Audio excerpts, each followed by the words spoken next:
Hello बच्चों, the question says if a variable takes discrete value alpha plus 4 alpha minus 7/2 alpha minus 5/2 alpha minus 3 alpha minus 2 alpha plus 1/2 alpha minus 1/2 alpha plus 5 alpha is greater than 0, then the median is options are alpha minus 5/2 alpha minus 1/2 alpha minus 2 and alpha plus 5/4. So for this question, we are using key concept, that is for n is equals to even. अगर मेरा n even है so median is equals to n by 2th term plus n by 2 plus 1th term divided by 2. अब यहाँ पर पहले हम data को arrange करते हैं.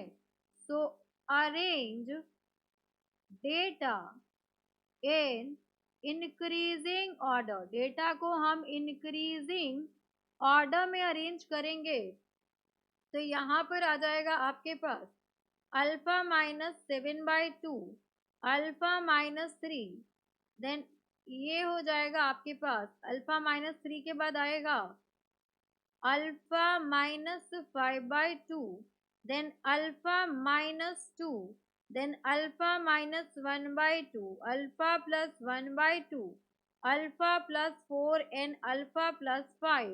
So 1 2 3 4 5 6 7 8. तो यहाँ से हम कह सकते हैं n is equals to 8, therefore n by 2 is equals to 8 by 2 is equals to 4. So our required median will be fourth term plus 4 plus 1, that is the fifth term divided by यहाँ पर आ जाएगा 2. अब देखिए fourth term क्या given है, तो 1 2 3 4 this is our fourth term. यहाँ पर आ गया मेरा ये फोर्थ टर्म है, this is our fifth term. So alpha minus 2 plus alpha minus 1/2 upon 2 आ जाएगा.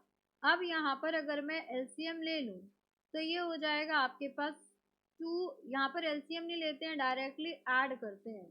तो अगर मैं डायरेक्टली ऐड करूँ alpha plus alpha will be 2 alpha minus ये हो जाएगा 2 2 ज़ा 4 and 1 माइनस 5/2. अब इसको फर्दर सिंप्लीफाई करेंगे तो 2 अल्फा बाई 2 minus 5/2 into 2.